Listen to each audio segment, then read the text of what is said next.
بسم اللہ الرحمن الرحیم۔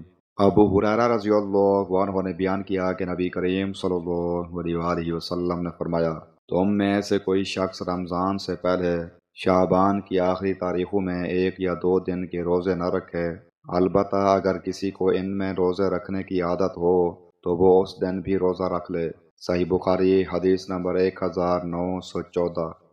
حضرت سلمان رضی اللہ عنہ بیان کرتے ہیں کہ رسول اللہ صلی اللہ علیہ وآلہ وسلم نے ہمیں شعبان کے آخری روز خطبہ ارشاد فرمایا تو کہا، لوگو، تمہارے پاس بڑا عظیم مہینہ آ گیا ہے۔ یہ مہینہ بڑا مبارک ہے۔ اس میں ایک ایسی رات ہے جو 1000 مہینوں سے بہتر ہے۔ اللہ تعالیٰ نے اس مہینے کے روزے فرض اور اس کی راتوں کا قیام نفل قرار دیا ہے۔ جو شخص اس میں کوئی نیک کام کر کے اللہ کا تقرب حاصل کرتا ہے تو گویا اس نے دیگر مہینوں میں ادا کیے گئے فرض جیسا کام ہے، اور جس شخص نے اس میں فرض ادا کیا تو گویا وہ اس شخص جیسا ثواب حاصل کرے گا جس نے 70 فرائض دیگر مہینوں میں ادا کیے ہوں۔ یہ صبر کا مہینہ ہے اور صبر کا ثواب جنت ہے۔ یہ ہمدردی اور غم خواری کا مہینہ ہے۔ اس مہینے مومن کا رزق بڑھا دیا جاتا ہے۔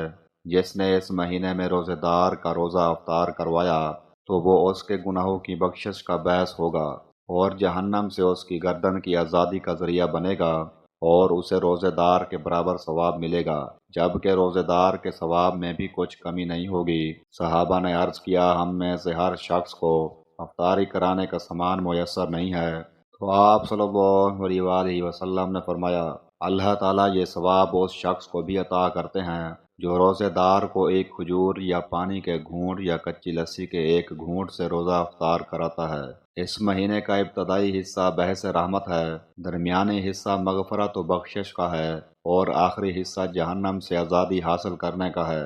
جس شخص نے اپنے غلام کو تخفیف و آسانی دی تو اللہ تعالیٰ اسے معاف کر دیتے ہیں اور اسے جہنم سے آزاد کر دیتے ہیں۔ اس مہینے میں 4 کام باکثرت کرو۔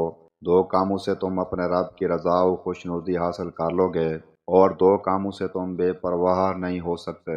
رہے وہ 2 کام جن سے تم اپنے رب کی رضا حاصل کر لو گے تو وہ اس بات کی گواہی دینا کہ ایک اللہ کے سوا کوئی سچا معبود نہیں، اور اس سے گناہوں کی بخشش مانگنا ہے۔